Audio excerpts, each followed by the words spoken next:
Hello ನಮಸ್ಕಾರ ಎಲ್ರಿಗೂ welcome to my SR education channel. ಈ ದಿನ ನಾವು ಮುಂಬರುವಂತಹ TET ಪರೀಕ್ಷೆಗೆ ಅತ್ಯಂತ ಉಪಯೋಗಕಾರಿಯಾದಂತಹ ಬೋಧನಾಶಾಸ್ತ್ರ ಅಂದರೆ ಇತಿಹಾಸ ವಿಷಯಕ್ಕೆ ಸಂಬಂಧಪಟ್ಟಂತಹ ಬೋಧನಾಶಾಸ್ತ್ರದ ಕೆಲವೊಂದಿಷ್ಟು ಪ್ರಶ್ನೋತ್ತರಗಳನ್ನು ಅಭ್ಯಾಸ ಮಾಡೋಣ. ನೋಡ್ರಿ, ಇದು 2014ರಲ್ಲಿ ಕೇಳಾದಂತಹ ಬೋಧನಾಶಾಸ್ತ್ರ ವಿಷಯಕ್ಕೆ ಸಂಬಂಧಪಟ್ಟಂತಹ ಪ್ರಶ್ನೋತ್ತರಗಳು. ಓಕೆ, ಇದರಿಂದ ಏನಾಗತ್ತಪ್ಪ ಅಂತಂದರೆ ನಾವು 2014ಲಿತ್ರ 2021ರವರೆಗೆ ಇರುವಂತಹ ಪ್ರೀವಿಯಸ್ ಇಯರ್ಸ್ ಅಲ್ಲಿ ಕೇಳಲಾಗಿರುವಂತಹ ಬೋಧನಾಶಾಸ್ತ್ರ ವಿಷಯಕ್ಕೆ ಸಂಬಂಧಪಟ್ಟಂತಹ ಕ್ವಶನ್ ಆನ್ಸರ್ನ ನಾವು ಕಂಪ್ಲೀಟಾಗಿ ಅನಲೈಸಿಸ್ ಮಾಡಿದ್ವಪ್ಪ ಅಂತಂದರೆ ಅದನ್ನು ಬಿಟ್ಟರೆ ಬೇರೆ ಕಡೆಯಿಂದ ಕ್ವಶನ್ಸ್ ಬಿಲ್ಡ್ ಆಗೋದಿಲ್ಲ. ಸೊ ನಮಗದು ಏನಾಗುತ್ತೆ, ತುಂಬಾ ಹೆಲ್ಪ್ಫುಲ್ ಆಗುತ್ತೆ ಮುಂಬರುವಂತಹ TET ಪರೀಕ್ಷೆಗೆ. ಓಕೆ, 20 ಅಂಕದಲ್ಲಿ ಕೂಡ ಕೇಳಲಾಗಿದೆ, ಕೆಲವೊಂದು ಸತಿ 15 ಅಂಕಗಳನ್ನು ಕೂಡ ಕೇಳಲಾಗಿದೆ. ಬೋಧನಾ ಪ್ರಶ್ನೆಗಳು ಆಲ್ಮೋಸ್ಟ್ 10ರಿಂದ 15ರಿಂದ 20ರವರೆಗಂತೂ ಆಲ್ಮೋಸ್ಟ್ ಕೇಳಲಾಗಿದೆ ಪ್ರತಿ ಸರಿಯೂ ಕೂಡ. ಅದಕ್ಕೋಸ್ಕರ ಒಂದೊಂದು ಅಂಕನೂ ಕೂಡ ತುಂಬ ಇಂಪಾರ್ಟೆಂಟ್ ಆಗಿರೋದ್ರಿಂದ ಅದು ನಿಮ್ಮ GPSTRಗೂ ಕೂಡ ತುಂಬ ಹೆಲ್ಪ್ಫುಲ್ ಆಗುತ್ತೆ. ಅದಕ್ಕೋಸ್ಕರ ಪ್ರತಿಯೊಂದು ಅಂಕನೂ ಕೂಡ ಇಂಪಾರ್ಟೆಂಟ್ ಇರೋದ್ರಿಂದ ನೀವು ಬೋಧನಾಶಾಸ್ತ್ರವನ್ನು ಕೂಡ ಸ್ಕಿಪ್ ಮಾಡೋ ಹಾಗಿಲ್ಲ, ಅದನ್ನು ಕೂಡ ನೀವು ಲಕ್ಷ್ಯ ಕೊಟ್ಟು ಓದಬೇಕಾಗತ್ತೆ. ಓಕೆ, ಹಾಗಾದರೆ ಇಲ್ಲಿ ಈ ದಿನ ನಾನು 2014ರಲ್ಲಿ ಟೋಟಲ್ 20 ಕ್ವಶನ್ಸ್ಗಳನ್ನು ಕೇಳಲಾಗಿದೆ. ಒಟ್ಟು 20 ಪ್ರಶ್ನೆಗಳನ್ನು ಕೇಳಲಾಗಿದೆ. ಅವು ಯಾವ ರೀತಿ ಇದ್ದಾವೆ ಅಂತ ನೋಡ್ತಾ ಹೋಗೋಣ. ಮೊದಲನೇ ಪ್ರಶ್ನೆ ಈ ರೀತಿಯಾಗಿದೆ: ಇತಿಹಾಸ ಬೋಧನೆಯ ಸಾಮಾನ್ಯ ಉದ್ದೇಶ ಯಾವುದು? ಅಂದರೆ ಇತಿಹಾಸ ಬೋಧನೆ ಮಾಡಬೇಕಪ್ಪ ಅಂದರೆ ಅದರ ಮುಖ್ಯ ಉದ್ದೇಶ ಅಂದರೆ ಯಾವ ಉದ್ದೇಶದಿಂದ ನಾವು ಇತಿಹಾಸ ಬೋಧನೆಯನ್ನು ಮಾಡ್ತೀವಿ ನೋಡೋಣ. ಹಾಗಾದರೆ ನೋಡ್ರಿ, ಪ್ರಶ್ನೆ ನೋಡ್ರಿ, ಇತಿಹಾಸ ಬೋಧನೆಯ ಸಾಮಾನ್ಯ ಉದ್ದೇಶ ಯಾವುದು? ಅಂದರೆ ಇತಿಹಾಸ ಬೋಧನೆ ಮಾಡೋಕ್ಕೆ ಯಾವ ಉದ್ದೇಶದಿಂದ ನಾವು ಇತಿಹಾಸವನ್ನು ಬೋಧನೆ ಮಾಡ್ತೀವಿ? ಆಪ್ಷನ್ಸ್ಗಳನ್ನು ನೋಡ್ತಾ ಇರಿ, ಗೊತ್ತಾಗತ್ತೆ ನಿಮಗೆ. ನೋಡಲಿ, ಮೊದಲನೇ ಆಪ್ಷನ್ ಏನು ಹೇಳ್ತಾ ಇದೆ? ಉತ್ತಮ ಪೌರತ್ವದ ಲಕ್ಷಣಗಳನ್ನು ಬೆಳೆಸುವುದು. ಇದು ಇತಿಹಾಸ ಬೋಧನೆ ಒಳಗೆ ಬರುವುದಿಲ್ಲ. ಇದು ಎಲ್ಲಿ ಬರ್ತದೆ? ರಾಜ್ಯಶಾಸ್ತ್ರ. ಪೌರತ್ವ ಅಂದರೆ ಗೊತ್ತಲ್ವಾ ನಿಮಗೆ, ಇದು ರಾಜ್ಯಶಾಸ್ತ್ರಕ್ಕೆ ವಿಷಯಕ್ಕೆ ಸಂಬಂಧಪಟ್ಟಂತೆ. ಹಾಗಾಗಿ ಆಪ್ಷನ್ 1 ಈಸ್ ರಾಂಗ್ ಆನ್ಸರ್ ಆಗತ್ತೆ. ನೆಕ್ಸ್ಟ್ ಏನಾಗುತ್ತೆ? ಭೂಮಿಯ ಅಧ್ಯಯನದ ಬಗ್ಗೆ ಆಸಕ್ತಿಯನ್ನು ಹೆಚ್ಚಿಸುವುದು. ಇತಿಹಾಸ ಓದೋದ್ರಿಂದ ಭೂಮಿಯ ಅಧ್ಯಯನದ ಬಗ್ಗೆ ನಮಗೆ ಆಸಕ್ತಿ ಓದ್ಸಕ್ಕೆ ಬರುವುದಿಲ್ಲ, ಯಾಕಂದರೆ ಇದು ಎಲ್ಲಕ್ಕೆ ಸಂಬಂಧಪಟ್ಟಂತೆ ಜೋಗ್ರಫಿ ವಿಷಯಕ್ಕೆ ಸಂಬಂಧಪಟ್ಟಂತೆ. ಹಾಗಾಗಿ ಆಪ್ಷನ್ 2 ಕೂಡ ಏನಾಗತ್ತಪ್ಪ ಅಂತಂದರೆ ರಾಂಗ್ ಆಗತ್ತೆ. ಮತ್ತೆ ಮೂರನೇದು, ವಿದ್ಯಾರ್ಥಿಗಳಲ್ಲಿ ಪೌರತ್ವದ ಪ್ರಜ್ಞೆ ಬೆಳೆಸುವುದು. ಇದು ಕೂಡ ರಾಜ್ಯಶಾಸ್ತ್ರ ವಿಷಯಕ್ಕೆ ಸಂಬಂಧಪಟ್ಟಂತೆ. ಹಾಗಾಗಿ ಇದು ಕೂಡ ರಾಂಗ್ ಆಗತ್ತೆ. ವಿದ್ಯಾರ್ಥಿಗಳಲ್ಲಿ ಐತಿಹಾಸಿಕ ಚಿಂತನಾ ಶಕ್ತಿ ಹೆಚ್ಚಿಸುವುದು. Option 4 is a right answer. Okay, ಇತಿಹಾಸ ಬೋಧನೆಯ ಸಾಮಾನ್ಯ ಉದ್ದೇಶ ಏನಾಗತ್ತಪ್ಪ ಅಂತಂದರೆ ಅವ್ರು ನಿರ್ದಿಷ್ಟವಾಗಿ ಅದೇ ಉದ್ದೇಶ ಅಂತ ಕೇಳಿಲ್ಲ. ಕಾಮನ್ ಆಗಿ ಎದಕ್ಕೆ ನಾವು ಇತಿಹಾಸ ಬೋಧಿಸ್ತೀವಿ ಅಂದರೆ ಇಲ್ಲಿ ನಮಗೆ ಏನು ಕೊಟ್ಟಿರ್ತಾರಪ್ಪ, ವಿದ್ಯಾರ್ಥಿಗಳಲ್ಲಿ ಐತಿಹಾಸಿಕವಾಗಿರುವಂಥ ಚಿಂತನಾ ಶಕ್ತಿಯನ್ನು ಹೆಚ್ಚಿಸೋದಕ್ಕೆ ಏನು ಮಾಡ್ಬೇಕು ನಾವು? ಇತಿಹಾಸ ಬೋಧನೆಯು ಸಾಮಾನ್ಯ ಉದ್ದೇಶ ಆಗಿರ್ತದೆ. ಓಕೆ, ಕಳೆದ 6 ವರ್ಷದಲ್ಲಿ ಕೇಳಾದಂತಹ ಬೋಧನಾ ವಿಷಯಕ್ಕೆ ಸಂಬಂಧಪಟ್ಟಂತಹ ಎಲ್ಲ ಪ್ರಶ್ನೋತ್ತರಗಳನ್ನು ನಾನು ಬಿಡಿಸ್ತೀನಿ. ನೀವು ನೋಡ್ರಿ, ಇದು 2014ರಾಗಿರ್ತದೆ, 2015 ಕೂಡ ನಾನು ಬಿಡಿಸ್ತೀನಿ. ಅಲ್ಲಿ ಈ ಒಂದು ಕ್ವಶನ್ಸ್ಗೂ ಆ ಒಂದು ಕ್ವಶನ್ಸ್ಗೂ ನೀವು ರಿಲೇಟ್ ಮಾಡಿ ನೋಡಿ, ಖಂಡಿತ ನೀವು ಅದಕ್ಕೆ ನೀವು ಏಬಲ್ ಆಗ್ತೀರಿ ಆನ್ಸರ್ ಕೊಡೋಕ್ಕೆ. ಯಾಕಂದರೆ ಅವೇ ಆಗಿರ್ತವೆ ಕ್ವಶನ್ಸ್ಗಳು, ಬೇರೆ ಬೇರೆ ಬರುವುದಿಲ್ಲ. ಅದೇ ಸ್ವಲ್ಪ ಟ್ವಿಸ್ಟ್ ಮಾಡಿ ಕೇಳಾಗ್ತದೆ, ಆದರೆ ಕ್ವಶನ್ ಆಗೋದು ಅದೇ ಒಂದು ಟಾಪಿಕ್ಕಿಂದ ಸಂಬಂಧಪಟ್ಟಂತೆ. ಹಾಗಾಗಿ ನಾವು ಪ್ರಿವಿಯಸ್ ಇಯರ್ಸ್ ಕ್ವಶನನ್ನು ನಾವು ಥರೋಲಿಯಾಗಿ ನಾವು ಅಭ್ಯಾಸ ಮಾಡಿದ್ವಿ. ಮುಂದೆ ಬರುವಂತಹ TET ಎಕ್ಸಾಮ್ಗೆ ತುಂಬಾ ಹೆಲ್ಪ್ಫುಲ್ ಆಗ್ತವೆ. ಓಕೆ, ಹಾಗಾದರೆ ಪ್ರಶ್ನೆ ಸಂಖ್ಯೆ 2 ನೋಡೋಣ ಯಾವ ರೀತಿ ಇದೆ ಅಂತ. ಓಕೆ, ಇತಿಹಾಸ ಶಿಕ್ಷಕನು ಮಕ್ಕಳಲ್ಲಿ ನಿರೂಪಣಾ ಶೈಲಿಯನ್ನು ಬೆಳೆಸಲು ಈ ಬೋಧನಾ ಪದ್ಧತಿಯನ್ನು ಬೆಳೆಸಬೇಕು. ನೋಡಲಿ, ಮಕ್ಕಳಲ್ಲಿ ಏನು ನಿರೂಪಣಾ ಶೈಲಿಯನ್ನು ಬೆಳೆಸಲು ಯಾವ ಒಂದು ಬೋಧನಾ ಪದ್ಧತಿಯನ್ನು ಉಪಯೋಗ ಮಾಡ್ಕೋಬೇಕು? ಏನು ಉಪನ್ಯಾಸ ಪದ್ಧತಿಯನ್ನು ಉಪಯೋಗ ಮಾಡ್ಕೋಬೇಕಾ? ಏನು ಸಮಸ್ಯಾ ಪರಿಹಾರ ಪದ್ಧತಿಯನ್ನು ಉಪಯೋಗ ಮಾಡ್ಕೋಬೇಕು? ಮೂಲಾಧಾರ ವಿಧಾನವನ್ನು ಬಳಸಬೇಕು ಅಥವಾ ಸಮೀಕ್ಷಾ ವಿಧಾನವನ್ನು ಬಳಸಬೇಕು? ಏನನ್ನು ಬಳಸಬೇಕು ಅಪ್ಪ ಅಂತಂದರೆ ಇದರಲ್ಲಿ ನೋಡಲಿ, ಸಮಸ್ಯಾ ಪರಿಹಾರ ಇದರಲ್ಲಿ ಬರುವುದಿಲ್ಲ. ಏನಂತ ಕ್ವಶನ್ನು ಯಾವತ್ತೂ ನೋಡಲಿ, ಕ್ವಶನನ್ನು ಯಾವುದೇ ಪರೀಕ್ಷೆ ಇರಲಿ ಕ್ವಶನ್ನ 2 ಟೈಮ್ ಓದಬೇಕು. ಇದು ಕಂಪಲ್ಸರಿ ರೂಲ್ಸ್. ಇದು ನಾವು ಒಂದೇ ಸತಿ ಓದ್ಕೊಂಡು ಅಂಡರ್ಸ್ಟ್ಯಾಂಡ್ ಆಗೋದಿಲ್ಲ. 2 ಸತಿ ಓದಿದರೆ ನಮಗೆ ಒಂದೊಂದು ಪಾಯಿಂಟ್ ಕೂಡ ಅಂಡರ್ಸ್ಟ್ಯಾಂಡ್. ಕೆಲವೊಂದು ಟೈಮು ನಮಗೆ ಭಾಳ ಕನ್ಫ್ಯೂಸ್ ಆದರೆ ನಾವು ಪ್ರಶ್ನೆ 3 ಸತಿಯೂ ಕೂಡ ಓದಬೇಕಾಗತ್ತೆ. ಯಾಕಂದರೆ ಕ್ವಶನ್ ನಮ್ಮ ಮೈಂಡಲ್ಲಿ ಕ್ಲಿಯರ್ ಆಗಿದ್ದರೆ ಮಾತ್ರ ಅದಕ್ಕೆ ಉತ್ತರ ನಾವು ಕಂಡುಕೊಳ್ಳೋಕ್ಕೆ ನಮಗೆ ಮೈಂಡ್ ಕೆಲಸ ಮಾಡ್ತದೆ. ನಮ್ಮ ಕ್ವಶನ್ನೇ ಅಂಡರ್ಸ್ಟ್ಯಾಂಡ್ ಆಗ್ಲಿಕ್ಕಂದರೆ ಉತ್ತರ ಏನಾದರೂ ನಾವು ತಿಳ್ಕೊತೀವಿ. ಹಾಗಾಗಿ ಪ್ರತಿಯೊಂದು ವರ್ಡ್ ಪ್ರಶ್ನೆಯನ್ನು ಕೂಡ ನೀವು ಅಂಡರ್ಸ್ಟ್ಯಾಂಡ್ ಮಾಡ್ಕೋಬೇಕು. ಇತಿಹಾಸ ಶಿಕ್ಷಕನು ಮಕ್ಕಳ ನಿರೂಪಣಾ ಶೈಲಿ ಅಂತ ಕೊಟ್ಟಿದ್ದಾರೆ. ಅದರಲ್ಲಿ ಏನು ಸಮಸ್ಯಾ ಪರಿಹಾರ ಪದ್ಧತಿ ಬರುವುದೇ ಇಲ್ಲ. ಮೂಲಾಧಾರ ವಿಧಾನ ಅದು ಕೂಡ ಬರುವುದಿಲ್ಲ. ಸಮೀಕ್ಷಾ ವಿಧಾನ ಇದರಲ್ಲಿ ಬರುವುದಿಲ್ಲ. ಸರ್ವೆ ಮೆಥಡ್ ಇದರಲ್ಲಿ ಏನು ಬರ್ತದೆ? ನಿರೂಪಣಾ ಶೈಲಿ ಬರುವುದಿಲ್ಲ.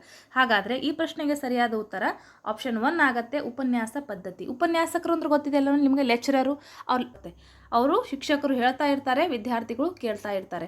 ಹಾಗಾಗಿ ನಿರೂಪಣಾ ಶೈಲಿಯನ್ನು ಬೆಳೆಸಲು ಬೋಧನಾ ಯಾವ ಪದ್ಧತಿಯನ್ನು ಬಳಸಬೇಕಪ್ಪ ಅಂದರೆ ಉಪನ್ಯಾಸ ಪದ್ಧತಿಯನ್ನು ಬೆಳೆಸಬೇಕು. Option 1 is a right answer. ಮುಂದಿನ ಪ್ರಶ್ನೆ ನೋಡೋಣ ಯಾವ ರೀತಿ ಇದೆ ಅಂತ. ನೋಡಲಿ, ಪ್ರಶ್ನೆ ಸಂಖ್ಯೆ 3. ಇತಿಹಾಸ ಬೋಧಿಸುವ ಶಿಕ್ಷಕನು ಹೊಂದಿರಲೇಬೇಕಾದ ಲಕ್ಷಣ ಇದಾಗಿದೆ. ಯಾವ ಲಕ್ಷಣವನ್ನು ಹೊಂದಿರಬೇಕು ಶಿಕ್ಷಕರು? ನೋಡ್ರಿ, ಸಮಾಜ ಸೇವೆ ಮಾಡಬೇಕಾ? ಓಕೆ, ಶಿಕ್ಷಕರು ಸಮಾಜ ಸೇವೆ ಆಗಿರ್ತಾರೆ. ಆಲ್ರೆಡಿ ಅವ್ರು ಶಿಕ್ಷಕರಂದರೆ ಅವ್ರು ಸಮಾಜ ಸೇವೆನೇ ಮಾಡ್ದಂಗೆ. ಓಕೆ, ನೆಕ್ಸ್ಟ್ ನೋಡೋಣ. ಸಮಾಜದೊಂದಿಗೆ ಉತ್ತಮ ಸಂಬಂಧ ಹೊಂದಬೇಕು. ಶಿಕ್ಷಕರಾದಮೇಲೆ ಎಲ್ಲ ಪೇರೆಂಟ್ಸ್ ಜೊತೆ ಉತ್ತಮ ಸಂಬಂಧ ಹೊಂದಿರ್ತಾರೆ. ಇದು ಕೂಡ ಓಕೆ, ಇದು ಕೂಡ ಕಾಮನ್ ಆಯಿತು. ಕ್ಷೇತ್ರ ಅಧ್ಯಯನ ಮತ್ತು ಪ್ರವಾಸ ಕೈಗೊಳ್ಳುವುದು. ರಾಜಕೀಯ ಭಾಷೆ ಹೊಂದಿರುವುದು. ರಾಜಕೀಯ ಭಾಷೆ ಅಂತೂ ಬರುವುದೇ ಇಲ್ಲ, ಅದು ಹೊಂದಿರಬಹುದು, ಹೊಂದಿರಲೇದು ಕೂಡ ಇರಬಹುದು. ಹಾಗಾಗಿ ಸಮಾಜ ಸೇವೆ ಕೂಡ ಅಷ್ಟೊಂದು ಸಮಂಜಸವಾಗಿಲ್ಲ. ಸಮಾಜದೊಂದಿಗೆ ಉತ್ತಮ ಬಾಂಧವ್ಯ ಕೂಡ ಅಷ್ಟೊಂದು ಸಮಂಜಸವಾಗಿರುವುದಿಲ್ಲ. ಆದರೆ ಕ್ಷೇತ್ರ ಅಧ್ಯಯನ ಮತ್ತು ಪ್ರವಾಸ ಕೈಗೊಳ್ಳುವುದು ಏನಾಗ್ತದಪ್ಪ ಅಂದರೆ ಸ್ವಲ್ಪ ಸಮಂಜಸವಾದಂತಹ ಉತ್ತರ ಆಗ್ತದ. ಇತಿಹಾಸ ಬೋಧಿಸುವ ಶಿಕ್ಷಕನು ಹೊಂದಿರಲೇಬೇಕಾದಂಥ ಲಕ್ಷಣ ಏನಪ್ಪ ಅಂದರೆ, ನೋಡ್ರಿ, ಇತಿಹಾಸ ಅಂದ್ರೆ ಅವರು ಎಕ್ಸ್ಪ್ಲೋರರ್ ಆಗಬೇಕು. ಓಕೆ, ಇತಿಹಾಸ ಶಿಕ್ಷಕರು ಬೇರೆ ಬೇರೆ ಸ್ಥಳಗಳಿಗೆ ಪ್ರವಾಸ ಕೈಗೊಳ್ಳಬೇಕು. ಅಲ್ಲಿರುವಂತಹ ಐತಿಹಾಸಿಕ ದೃಶ್ಯಗಳನ್ನು ಮಕ್ಕಳಿಗೆ ನಾವು ಮನಮುಟ್ಟು ಅಂತ ಹೇಳಬೇಕಪ್ಪ ಅಂತ ಅದರ ಬಗ್ಗೆ ನಮಗೆ ನಾಲೆಜೇ ಇಲ್ಲ ಅಂದರೆ ನಾವು ಮಕ್ಕಳಿಗೆ ಮನಮುಟ್ಟುವಂಗೆ ಹೇಳೋಕ್ಕೆ ಆಗೋದೇ ಇಲ್ಲ. ಯಾವುದೇ ವಿಷಯ ಇರಲಿ ಅದರ ಬಗ್ಗೆ ನಮಗೆ ವೈಯಕ್ತಿಕವಾಗಿ ನಾಲೆಜ್ ಇದ್ದರೆ ಮಾತ್ರ ನಾವು ಮತ್ತೊಬ್ಬರಿಗೆ ಹೇಳೋಕ್ಕೆ ಸಾಧ್ಯ ಆಗ್ತದೆ. ಓಕೆ, ಹಾಗಾಗಿ ಇತಿಹಾಸ ಶಿಕ್ಷಕರಿಗೆ ಯಾವ ಲಕ್ಷಣ ಹೊಂದಿರಬೇಕಪ್ಪ ಅಂತಂದರೆ ಕ್ಷೇತ್ರ ಅಧ್ಯಯನ ಮತ್ತು ಪ್ರವಾಸ ಕೈಗೊಳ್ಳುವ ಒಂದು ಲಕ್ಷಣವನ್ನು ಹೊಂದಿರಲೇಬೇಕು. ಓಕೆ, ಮುಂದಿನ ಪ್ರಶ್ನೆ ನೋಡೋಣ. ನೋಡಿರಿ, ಪ್ರಶ್ನೆ ಸಂಖ್ಯೆ 4. ಸಮಾಜ ವಿಜ್ಞಾನವನ್ನು ಬೋಧಿಸಲು ಬಳಸುವ ಈ ಬೋಧನಾ ವಿಧಾನದಲ್ಲಿ ಸನ್ನಿವೇಶವನ್ನು ಒದಗಿಸಿಕೊಡಲಾಗುವುದು. ನೋಡಲಿ, ಸಮಾಜ ವಿಜ್ಞಾನವನ್ನು ಬೋಧಿಸಬೇಕಪ್ಪ ಅಂದರೆ ಬಳಸುವ ಈ ಬೋಧನಾ ವಿಧಾನದಲ್ಲಿ, ಅಂದರೆ ಈ ಕೆಳಗೆ ಕೆಲವೊಂದಿಷ್ಟು ಬೋಧನಾ ವಿಧಾನಗಳನ್ನು ಕೊಟ್ಟಿದ್ದಾರೆ. ಅವುಗಳೊಳಗೆ ಏನು ಮಾಡಿದಾರಪ್ಪ ಅಂತಂದರೆ ಸಮಾಜ ವಿಜ್ಞಾನವನ್ನು ಬೋಧಿಸಲು ಬಳಸುವ ಈ ಬೋಧನಾ ವಿಧಾನದಲ್ಲಿ ಸನ್ನಿವೇಶವನ್ನು ಒದಗಿಸಿಕೊಡಲಾಗುವುದು. ಅಂದರೆ ಬೋಧನೆ ಮಾಡೋಕ್ಕೆ ಏನು ಮಾಡಲಾಗ್ತದಪ್ಪ ಅಂತಂದರೆ ಸನ್ನಿವೇಶಗಳನ್ನು ಒದಗಿಸಿಕೊಡ್ಲಾಗ್ತದೆ. ಅಂಥ ಒಂದು ಬೋಧನಾ ವಿಧಾನ ಯಾವುದು ನೋಡೋಣ. ಮೊದಲನೇದಾಗಿ ಜೀವನ ಚರಿತ್ರಾ ವಿಧಾನ, ಯೋಜನಾ ಪದ್ಧತಿ, ಚರ್ಚಾ ಪದ್ಧತಿ, ಉಪನ್ಯಾಸ ಪದ್ಧತಿ. ನಮಗೇನು ಕೇಳಿದ್ದಾರೆ? ವಿಜ್ಞಾನ ಬೋಧಿಸಲು ಬಳಸುವ ಈ ವಿಧಾನದಲ್ಲಿ ಸನ್ನಿವೇಶವನ್ನು ಒದಗಿಸಿಕೊಡ್ಲಾಗ್ತದೆ. ಯಾವ ಒಂದು ವಿಧಾನದಲ್ಲಿ? ನೋಡ್ರಿ, ನಾವು ಪ್ಲ್ಯಾನಿಂಗ್ ಆಗಿ ನಾವು ಯಾವುದೇ ಒಂದು ಪಾಠವನ್ನು ಮಾಡೋಕ್ಕೆ ಹೋದ್ವಿ ಅಂದರೆ ಆ ಸ್ಟೆಪ್ ಬೈ ಸ್ಟೆಪ್ಗಳು ಏನು ಬರೋದಿಲ್ಲ ನಮಗೆ. ಕೆಲವೊಂದು ಟೈಮ್ ನೋಡ್ರಿ, ನಾವೇನೋ ಹೇಳಬೇಕಂತ ಹೋಗಿರ್ತೀವಿ ಪ್ಲ್ಯಾನ್ ಇರಲಾರ್ದೆ. ಆ ಟೈಮಲ್ಲಿ ಕೆಲವೊಂದಿಷ್ಟು ವಿಷಯಗಳು ಏನಾಗ್ತಾವಪ್ಪ ಅಂತಂದರೆ ಸ್ಕಿಪ್ ಆಗಿ ಹೋಗ್ತಾವೆ. ಕೆಲವೊಂದಿಷ್ಟು ವಿಷಯ ನೆನಪುಳಿತಾವೆ. ಅದರಲ್ಲಿದ್ರೆ ಏನಾಗ್ತದಪ್ಪ ಅಂದರೆ ಕಲಿಕೆ ಅಷ್ಟೊಂದು ಪರಿಪೂರ್ಣವಾಗಿ ಆಗೋದಿಲ್ಲ. ಅದಕ್ಕೋಸ್ಕರ ಏನು ಬೇಕು? Planning is most important. ನಾವು ಟೀಚರ್ ಆಗಿ ಇವತ್ತು ಶಿಕ್ಷಕರಾಗಿ ನಾವು ಕ್ಲಾಸಿಗೆ ಹೋಗ್ತಿದ್ದೀವಪ್ಪ ಪಾಠ ಮಾಡೋಕ್ಕಪ್ಪ ಅಂದರೆ ನಮ್ಮ ಮೈಂಡಲ್ಲಿ ಇವತ್ತು ನಾನು ಏನು ಬೋಧಿಸ್ತಿದ್ದೀನಿ ಅದ್ರ ಬಗ್ಗೆ ಡೀಟೇಲಿಂಗ್ ನಮ್ಮ ತಲೆಯೊಳಗೆ ಇರಬೇಕು. ಫಸ್ಟ್ ನಾನು ಏನು ಬೋಧಿಸ್ಬೇಕು, ಆಮೇಲೆ ನನ್ನ ಮಕ್ಕಳಿಗೆ ಯಾವ ರೀತಿ ತಿಳಿಸ್ಬೇಕು, ಎಲ್ಲ ಪ್ಲ್ಯಾನ್ ನಮ್ಮ ತಲೆಯಲ್ಲಿ ಇರಬೇಕು. ಆವಾಗ ಮಾತ್ರ ನಾವು ಹೋಗಿ ಅಲ್ಲಿ ಏನಾಗ್ತದೆ ಒಳ್ಳೆ ಪರ್ಫಾರ್ಮ್ ಕೊಡೋಕ್ಕಾಗತ್ತೆ. ನಮ್ಮ ತಲೆಯಲ್ಲಿ ಏನೂ ಇಲ್ಲ, ನಾವು ಡೈರೆಕ್ಟಾಗಿ ಹೋಗಿ ನಾವು ಪಾಠ ಮಾಡ್ತೀವಿ ಅಂದರೆ ಆ ಟೈಮಲ್ಲಿ ನಾವೇನಾಗ್ತದೆ ಸಮಯ ವ್ಯರ್ಥ ಆಗ್ತದೆ ಹೊರತಾಗಿ ಒಂದು ಒಳ್ಳೆಯ ಬೋಧನೆ ಆಗೋದಿಲ್ಲ. ಓಕೆ, ಹಾಗಾಗಿ ಇದಕ್ಕೆ ಇಂಪಾರ್ಟೆಂಟ್ ಏನಪ್ಪ ಆನ್ಸರ್ ಅಂದರೆ ಯೋಜನಾ ಪದ್ಧತಿ ಇದಕ್ಕೆ ರೈಟ್ ಆನ್ಸರ್. ಮೊದಲೇ ಏನು ಮಾಡಬೇಕಪ್ಪ ಅಂತಂದರೆ ಸಮಾಜ ವಿಜ್ಞಾನವನ್ನು ಬೋಧಿಸಲು ಬಳಸುವ ಈ ಬೋಧನಾ ವಿಧಾನದಲ್ಲಿ ಅಂದರೆ ಯೋಜನಾ ಪದ್ಧತಿ ಎಂಬ ಒಂದು ವಿಧಾನದಲ್ಲಿ ಸನ್ನಿವೇಶವನ್ನು ಒದಗಿಸ್ಕೊಡ್ಲಾಗ್ತದೆ. ಯಾಕಂದ್ರೆ ನಾವು ಅಲ್ಲಿ ಆಲ್ರೆಡಿ ನಾವೇನು ಮಾಡಿರ್ತೀವಿ, ಪ್ಲ್ಯಾನ್ ಮಾಡಿರ್ತೀವಿ. ಯಾವ ರೀತಿ ಮಕ್ಕಳಿಗೆ ಕ್ವಶನ್ ಕೇಳಬೇಕು, ಅವರಿಂದ ಉತ್ತರವನ್ನು ಪಡ್ಕೋಬೇಕು, ಎಲ್ಲ ಪ್ರೀ ಪ್ಲ್ಯಾನ್ ಆಗಿರ್ತದೆ. ಓಕೆ, ಹಾಗಾಗಿ ಯೋಜನಾ ಪದ್ಧತಿಯಿಂದ ಏನು ಮಾಡ್ತದಪ್ಪ ಅಂದರೆ ಸನ್ನಿವೇಶವನ್ನು ಒದಗಿಸಿಕೊಡ್ಲಾಗ್ತದೆ. ಓಕೆ, ಪ್ರಶ್ನೆ ಸಂಖ್ಯೆ 4ಕ್ಕೆ ಸರಿಯಾದ ಉತ್ತರ ಆಪ್ಷನ್ 2 ಆಗಿರ್ತದೆ, ಯೋಜನಾ ಪದ್ಧತಿ. ಮುಂದೆ ನೋಡೋಣ.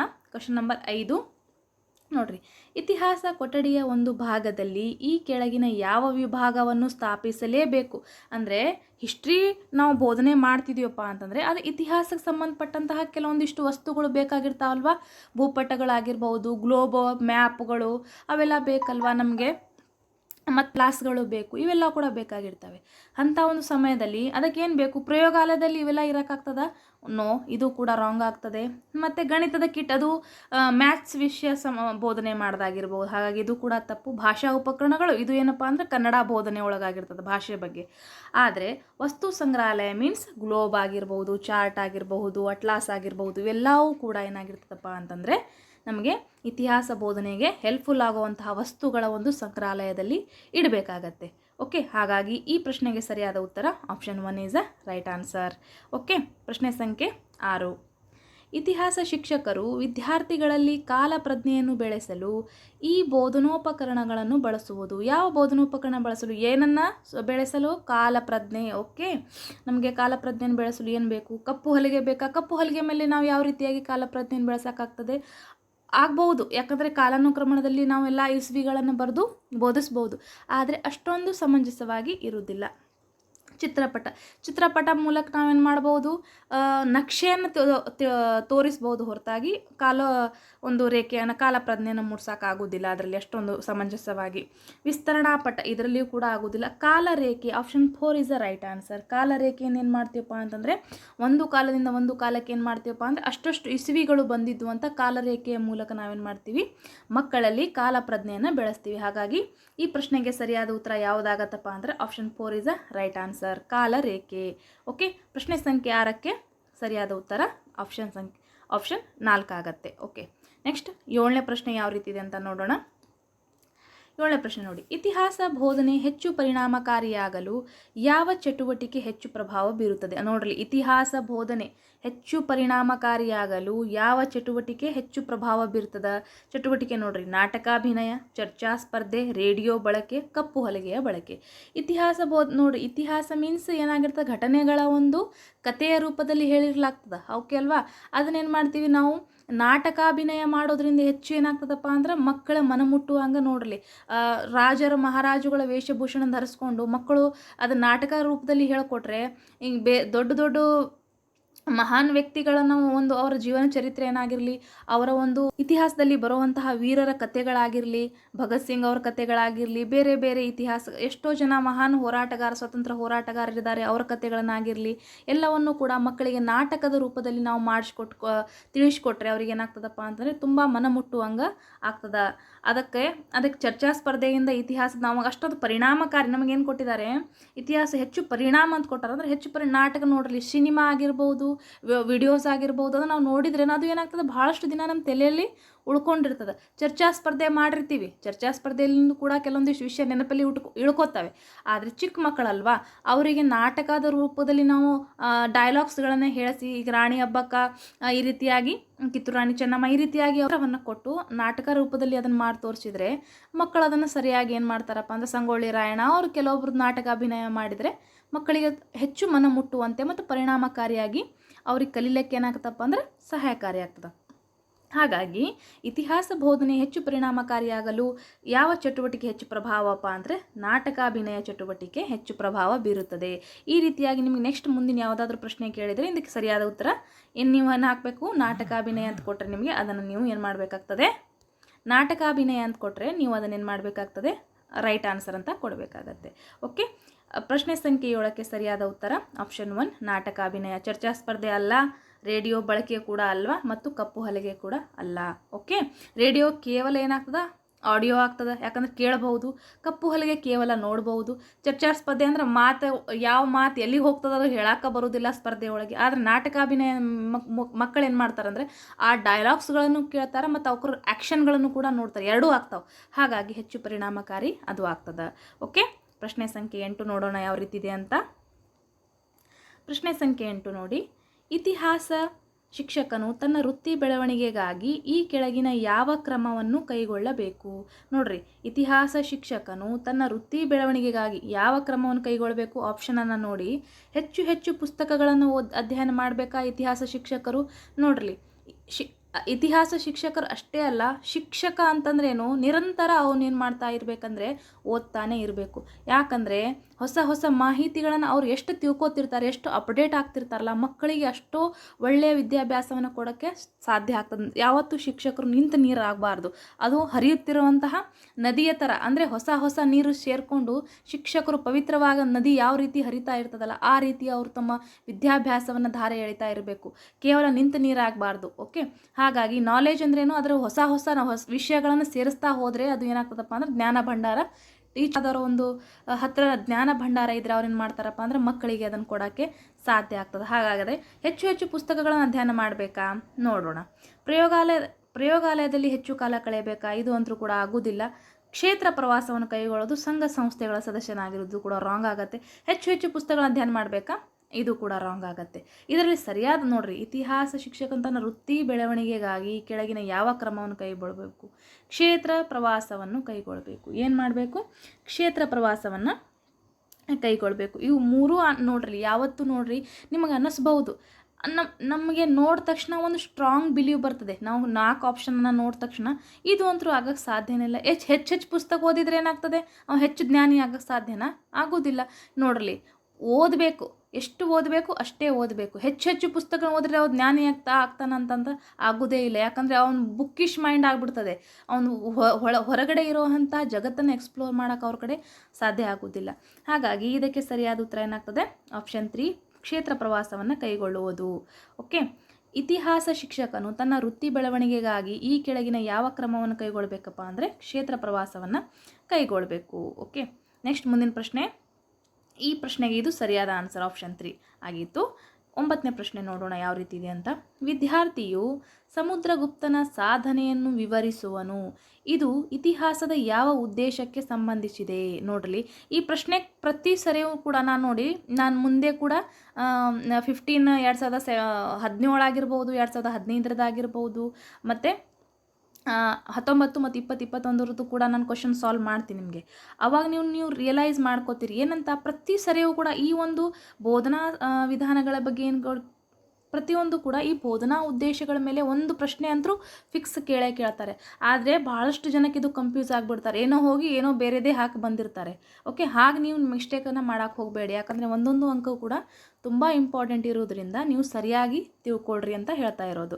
ಓಕೆ, ವಿದ್ಯಾರ್ಥಿಯು ಸಮುದ್ರಗುಪ್ತನ ಸಾಧನೆಯನ್ನು ವಿವರಿಸುವನು. ಈ ಪಾಯಿಂಟನ್ನು ಹಿಡ್ಕೊರಿ. ವಿವರಿಸುವನು, ದುಷ್ಟಾಂತಕರಿಸುವನು, ಈ ರೀತಿ ಇರುವಂತಹ ಒಂದು ಪಾಯಿಂಟ್ಸನ್ನು ನೀವು ತಲೆಯಾಗಿಟ್ಕೋಬೇಕು. ಓಕೆ, ಈ ರೀತಿ ಏನಾದರೂ ಬಂತಂದರೆ ನೀವು ಖಂಡಿತವಾಗಿ ಇದಕ್ಕೆ ಸರಿಯಾದ ಉತ್ತರ ಏನಾಗತ್ತಪ್ಪ ಅಂತಂದರೆ ಆಪ್ಷನ್ 2 ಆಗತ್ತೆ. ತಿಳುವಳಿಕೆ ಏನಂತಿದೆಯಲ್ಲ, ಇದು ಇದಕ್ಕೆ ಸರಿಯಾದಂತಹ ಉತ್ತರ. ನಾನು ಬೇರೆ ಆಪ್ಷನ್ಸನ್ನು ಓದ್ತೀನಿ, ಬಟ್ ನಿಮಗೆ ಸರಿಯಾದ ಉತ್ತರ ಮೊದಲು ಹೇಳ್ಕೊಡ್ತೀನಿ.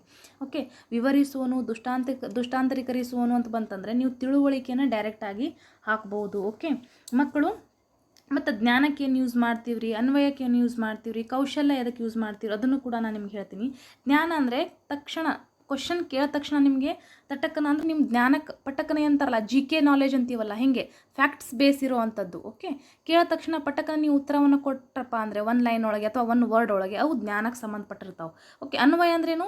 ವಿಶ್ಲೇಷಿಸುವುದು. ಅದು ನಿಮ್ಮ ಒಂದು ವೈಯಕ್ತಿಕವಾಗಿರುವಂತಹ ಒಂದು ವರ್ಡ್ಸ್ ಒಳ್ಳೆ ವಿಶ್ಲೇಷಣೆ ಮಾಡ್ತಿರಲ್ಲ, ಅದಕ್ಕೇನು ಮಾಡ್ತೀವಪ್ಪ ಅಂದರೆ ಅನ್ವಯ ಅಂತ ಕರಿತೀವಿ. ಕೌಶಲ ಅಂದ್ರೇನು? ನಿಮ್ಮಲ್ಲಿ ಇರುವಂತಹ ಒಂದು ಜ್ಞಾನ, ಒಂದು ನಿಮ್ಮ ಮನೋಚಾಲನೆ ಅಂದರೆ ನಿಮ್ಮಲ್ಲಿರುವಂತಹ ಒಂದು ನಿಮ್ಮ ಮನಸ್ಥಿತಿಗೆ ಸಂಬಂಧಪಟ್ಟಂಥ ಉತ್ತರವನ್ನು ನೀವು ಕೊಡುವಂಥದ್ದು, ಅದನ್ನು ಕೂಡ ಮನೋಚಾಲಿಕ ವಿಷಯ ಇರ್ತದೆ.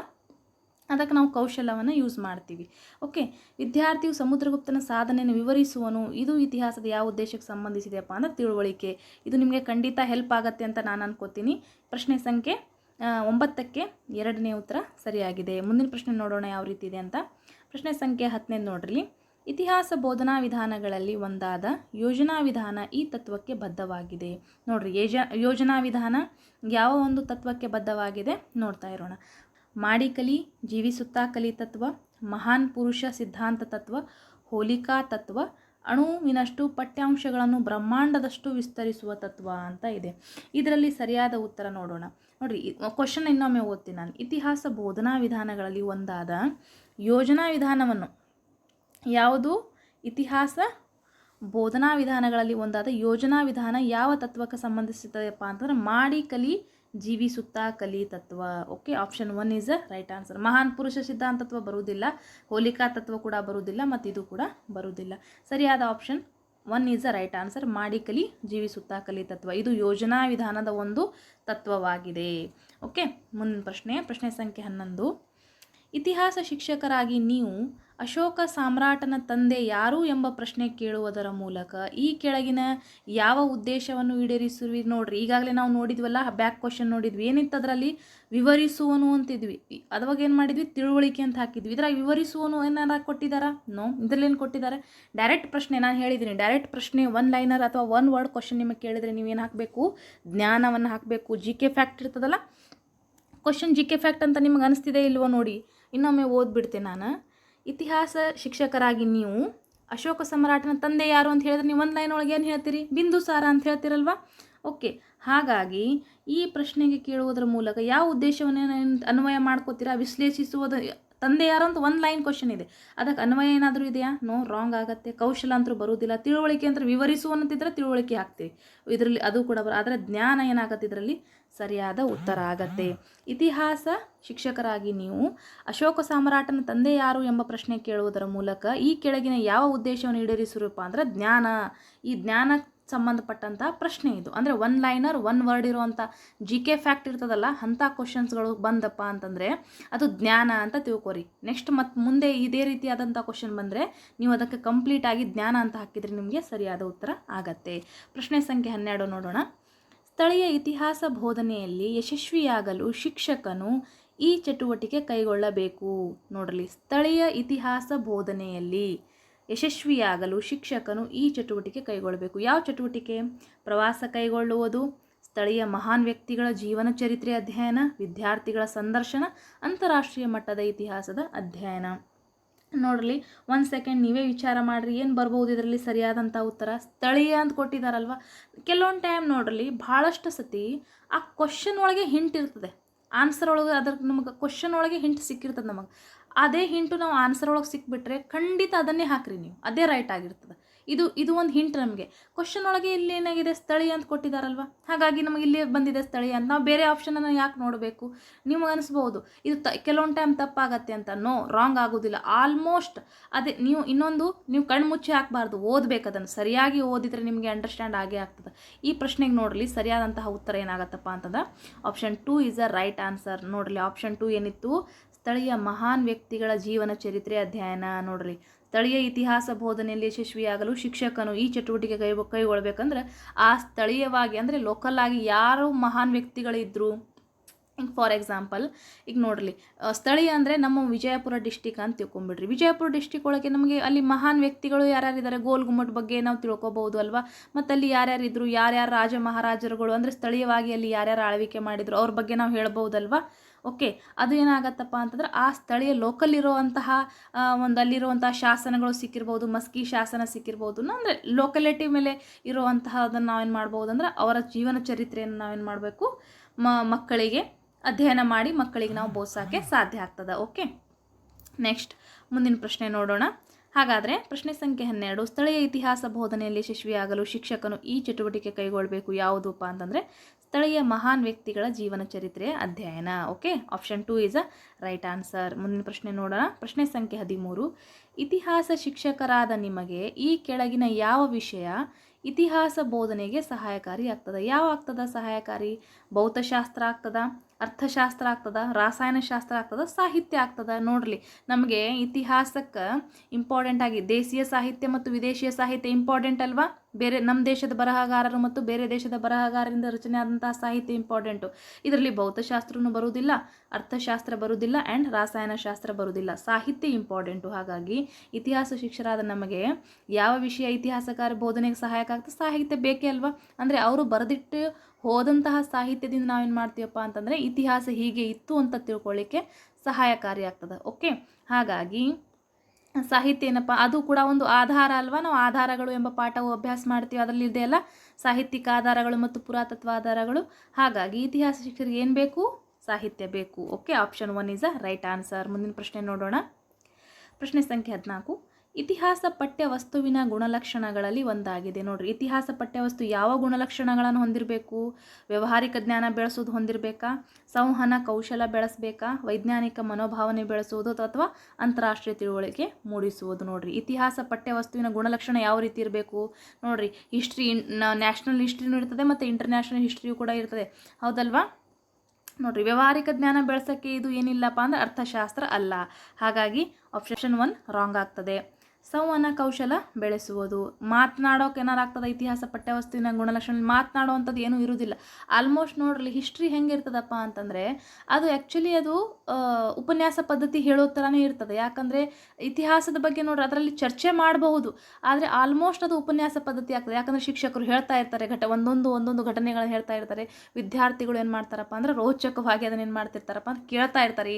ಒಂದೊಂದು ಇತಿಹಾಸ ಬೋಧನೆ ಮಾಡಬೇಕಂದ್ರೆ ಎಷ್ಟು ಶಿಕ್ಷಕರು ಇಂಟ್ರೆಸ್ಟ್ ಕೊಟ್ಟು ಹೇಳ್ತಾರಲ್ಲ, ವಿದ್ಯಾರ್ಥಿಗಳು ಕೂಡ, ನನ್ನ ಒಂದು ವೈಯಕ್ತಿಕ ಅನುಭವ ಹೇಳ್ತಾ ಇದ್ದೀನಿ, ನಾನು ಕೂಡ ಶಿಕ್ಷಕಿಯಾಗಿರೋದ್ರಿಂದ ಅಷ್ಟೇ ಇಂಟ್ರೆಸ್ಟ್ ಕೊಟ್ಟು ಮಕ್ಕಳು ಕೇಳ್ತಾರೆ ಇತಿಹಾಸ ಪಾಠ ಬೋಧನೆ. ಆದರೆ ಶಿಕ್ಷಕರು ಅದನ್ನು ಒಳ್ಳೆ ರೀತಿಯಿಂದ ಹೇಳೋರು ಇರಬೇಕಷ್ಟೇ ಸಾಕು. ಓಕೆ, ಆದರೆ ಸಂವಹನ ಕೌಶಲ್ಯ ಅದರಲ್ಲಿ ಬೆಳೆಸೋಕ್ಕಾಗೋದಿಲ್ಲ. ಭಾಷಾ ಒಂದು ಸಾಮರ್ಥ್ಯ ಒಳಗೆ ನಮಗೆ ಸಂವಹನ ಕೌಶಲ್ಯ ಬೆಳೆಸೋಕ್ಕೆ ಸಾಧ್ಯ.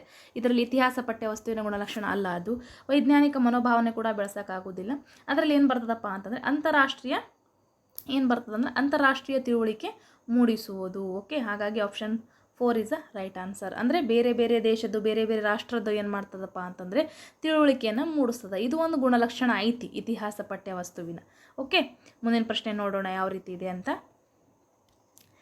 ಇತಿಹಾಸ ಶಿಕ್ಷಕನು ತರಗತಿಯಲ್ಲಿ ಭೂಪಟವನ್ನು ಬಳಸುವುದರ ಮೂಲಕ ವಿದ್ಯಾರ್ಥಿಗಳಲ್ಲಿ ಈ ಸಾಮರ್ಥ್ಯವನ್ನು ಬೆಳೆಸುವನು. ನೋಡಲಿ, ಶಿಕ್ಷಕರು ಭೂಪಟವನ್ನು ಮ್ಯಾಪನ್ನು ಬಳಸ್ತಾ ಇದ್ದಾರಪ್ಪ ಅಂತಂದರೆ ಅವರು ಯಾವ ಒಂದು ಸಾಮರ್ಥ್ಯವನ್ನು ಬೆಳೆಸೋಕ್ಕೆ ಅದನ್ನು ಬಳಸ್ತಾ ಇದ್ದಾರೆ ಅಂತ ಅನ್ನೋದು ಒಂದು ಕ್ವಶನು. ಓಕೆ, ಇದಕ್ಕೆ ಸರಿಯಾದಂತಹ ಉತ್ತರ ನೋಡಲಿ, ಮೊದಲನೇದಾಗಿ ನಾವು ಆಪ್ಷನ್ಸನ್ನು ನೋಡ್ತಾ ಹೋಗೋಣ. ಓಕೆ, ಭಾಷಾ ಸಾಮರ್ಥ್ಯ ಇದರಲ್ಲಿ ಬರುವುದಿಲ್ಲ, ಮ್ಯಾಪಿಂದ ಭಾಷಾ ಸಾಮರ್ಥ್ಯ ಆಗೋದಿಲ್ಲ. ಸೊ ರಾಂಗ್, ಡೈರೆಕ್ಟಾಗಿ ಓದುಗಾರಿಕೆ ಸಾಮರ್ಥ್ಯ, ಮ್ಯಾಪಿಂದ ಏನು ಓದ್ತೀರಿ ನೀವು, ಬರುವುದಿಲ್ಲ. ಕಾಲಪ್ರಜ್ಞೆ ಸಾಮರ್ಥ್ಯ ಬಳಸ್ಬೋದು. ಕಾಲಪ್ರಜ್ಞೆಯಿಂದ ಅದಕ್ಕೆ ಕಾಲರೇಖೆ ಇತ್ತು ಕಾಲಪ್ರಜ್ಞೆಗೆ. ಓಕೆ, ಸ್ಥಳ ಪ್ರಜ್ಞೆ ಸಾಮರ್ಥ್ಯ. Right, option 3 is a right answer. Map ಎದಕ್ಕೆ ನೋಡ್ತೀವಿ ನಾವು? ಸ್ಥಳ ಗುರ್ಸಕ್ಕೆ ನೋಡ್ತೀವಲ್ವಾ, ಯಾವ ದೇಶ ಎಲ್ಲಿದೆ, ಯಾವ ಒಂದು ಸ್ಟೇಟ್ ಎಲ್ಲಿದೆ, ಮತ್ತು ಯಾವ ಒಂದು ಜಿಲ್ಲೆ ಎಲ್ಲಿದೆ ಅಂತ ನಾವು ಮ್ಯಾಪ್ ಒಳಗೆ ಏನು ಮಾಡ್ತೀವಪ್ಪ ಅಂತಂದರೆ ಅದರ ಒಂದು ಲೊಕೇಶನ್ನ ಹುಡ್ಕೋಕೆ ನಾವು ಮ್ಯಾಪನ್ನು ಯೂಸ್ ಮಾಡ್ತೀವಲ್ವಾ, ಗೊತ್ತಿದೆ ನಿಮಗೆ. ಅದಕ್ಕೋಸ್ಕರ ಸ್ಥಳ ಪ್ರಜ್ಞೆಯ ಸಾಮರ್ಥ್ಯ ಇದು ಏನಾಗ್ತದಂದ್ರೆ ಭೂಪಟ ಬಳಸುವುದರ ಒಂದು ಮುಖ್ಯ ಉದ್ದೇಶ ಆಗಿರ್ತದೆ. ಓಕೆ, ಪ್ರಶ್ನೆ ಸಂಖ್ಯೆ 15ರ ಸರಿಯಾದ ಉತ್ತರ ಆಪ್ಷನ್ 3 ಆಗಿರ್ತದೆ. ನೋಡಿಲಿ, ನಿಮಗೆ ಒಂದು ಸತಿ ವಿಡಿಯೋ ನೋಡಿದರೆ ನಿಮ್ಗೆ ಅಂಡರ್ಸ್ಟ್ಯಾಂಡ್ ಆಗಲಿಕ್ಕಂದರೆ ನನ್ನ ಒಂದು ಸಜೆಷನ್ ಏನಪ್ಪ ಅಂತಂದರೆ ನೀವು ಫಾಸ್ಟ್ ಫಾರ್ವರ್ಡ್ ಒಳಗೆ ನೋಡ್ಕೊಳ್ಳಿ, ಆದರೆ ಅಟ್ಲೀಸ್ಟ್ 2 ಟೈಮ್ ಆದರೂ ನೀವು ವಾಚ್ ಮಾಡ್ಕೊಳ್ಳೇಬೇಕು. ಆವಾಗ ನಿಮಗೆ ಏನಾಗುತ್ತೆ, ಪ್ರತಿಯೊಂದು ವಿಷಯನೂ ಕ್ಲಿಯರಿಟಿಯಾಗಿ ನಿಮಗೆ ಗೊತ್ತಿರ್ತದೆ. ನೀವು ಫಸ್ಟ್ ಟೈಮ್ ವಾಚರ್ ಇದ್ದರೆ ಅಥವಾ ನೀವು ಇವಾಗಲೇ ನೀವು ಪ್ರಿಪ್ರೇಷನ್ ಮಾಡ್ತಾ ಇದ್ದರೆ ನೀವು ಆಲ್ಮೋಸ್ಟ್ 2 ಅಥವಾ 3 ಟೈಮ್ ನೀವು ವಾಚ್ ಮಾಡಲೇಬೇಕಾಗತ್ತೆ. ಓಕೆ, ಮುಂದಿನ ಪ್ರಶ್ನೆ ನೋಡೋಣ. ನಿಮ್ಮದು ಬೇಸಿಕ್ ಅಂಡರ್ಸ್ಟ್ಯಾಂಡಿಂಗ್ ಆವಾಗ ಸರಿಯಾಗಿ ಇದು ಬಿಲ್ಟ್ ಆಗತ್ತೆ ಅಂತ. ಓಕೆ, ಕ್ವಶನ್ ನಂಬರ್ 16 ನೋಡ್ರಿ. ಮೌರ್ಯ ಸಾಮ್ರಾಜ್ಯದ ಬೋಧನೆಯ ನಂತರ ಯಶಸ್ವಿಯಾಗಿ ಮೌಲ್ಯಮಾಪನ ಮಾಡಲು ಯಾವ ಬೋಧನೋಪಕರಣವನ್ನು ಬಳಸುವಿರಿ ಅಂತ ಇದೆ. ಮೌರ್ಯ ಸಾಮ್ರಾಜ್ಯದ ಬೋಧನೆಯ ನಂತರ ಯಶಸ್ವಿಯಾಗಿ ಮೌಲ್ಯಮಾಪನ ಮಾಡಲು ಯಾವ ಬೋಧನೋಪಕರಣವನ್ನು ಮೌರ್ಯ ಸಾಮ್ರಾಜ್ಯ ನಾವು ಬೋಧನೆ ಮಾಡಬೇಕಂದ್ರೆ ಯಾವ ಬೋಧನೋಪಕರಣ ನಾವು ಬಳಸಬೇಕು ನೋಡ್ರಿ. ಆಪ್ಷನ್ಸ್ ನೋಡ್ರಿ, ಸ್ವತಂತ್ರ ಪೂರ್ವ ಭಾರತದ ಭೂಪಟ ಆಗಿರಬಹುದು, ಭಾರತದ ಭೂಪಟ, ಕರ್ನಾಟಕದ ಭೂಪಟ, ಗ್ಲೋಬ್ ಅಂತ ಇದೆ. ಗ್ಲೋಬಲ್ಲಿ ನಾವು ಮೌರ್ಯ ಸಾಮ್ರಾಜ್ಯವನ್ನು ತೋರಿಸ್ಬಹುದು, ಆದರೆ ಅದನ್ನು ಯಶಸ್ವಿಯಾಗಿ ಬೋಧನೆ ಮಾಡೋಕ್ಕಾಗೋದಿಲ್ಲ. ಯಾಕಂದರೆ ಫುಲ್ ನಾವು ಗ್ಲೋಬಲ್ಲಿ ನಾವು ವರ್ಲ್ಡನ್ನು ತೋರಿಸ್ಬೋದು ಸರಿಯಾಗಿ, ಪರ್ಟಿಕ್ಯುಲರ್ ಆಗಿ ನಾವು ಮೌರ್ಯ ಸಾಮ್ರಾಜ್ಯವನ್ನು ತೋರ್ಸೋಕೆ ಅದರಲ್ಲಿ ಆಗೋದಿಲ್ಲ. ಕರ್ನಾಟಕದ ಭೂಪಟ ಒಳಗಿಲ್ಲ, ಯಾಕಂದರೆ ಮೌರ್ಯ ಸಾಮ್ರಾಜ್ಯ ಉತ್ತರ ಭಾರತದ ಕಡೆ ಇರೋದ್ರಿಂದ ಕರ್ನಾಟಕದಲ್ಲಿ ಇದೆ. ಚಂದ್ರಗುಪ್ತ ಮೌರ್ಯ ಕರ್ನಾಟಕ ಬಂದಿದ್ದ ಅಂತ ಸ್ವಲ್ಪ ಇತ್ತು. ಓಕೆ, ಜೈನ ಧರ್ಮವನ್ನು ಪ್ರಸಾರ ಮಾಡೋಕ್ಕೆ ಬಂದಿದ್ದಂತ. ಆದರೆ ಶ್ರವಣಬೆಳಗೊಳದೆಲ್ಲ ಎಲ್ಲ ಇದೆಯಲ್ಲ, ಆದರೆ ಅಷ್ಟೊಂದು ಅವ್ರದ್ದು ಕ್ಲಿಯರ್ ಆಗಿರುವಂಥ ಅವ್ರ ಸಾಮ್ರಾಜ್ಯ ಸ್ಥಾಪನೆ ಮಾಡಿದ್ದೇ ಎಲ್ಲಿ, ಉತ್ತರದ ಒಂದು ಭಾಗದಲ್ಲಿ. ಮತ್ತು ಅಲ್ಲೇ ಏನಾಗಿತ್ತಪ್ಪ ಅಂತಂದರೆ ಅವರು ರಾಜಧಾನಿ ಪಾಟಲಿಪುತ್ರ ಮಾಡ್ಕೊಂಡಿದ್ರು. ಸೊ ಉತ್ತರ ಭಾರತದ ಕಡೆ ಇರೋದರಿಂದ ಇದು ಕೂಡ ತಪ್ಪಾಗತ್ತೆ.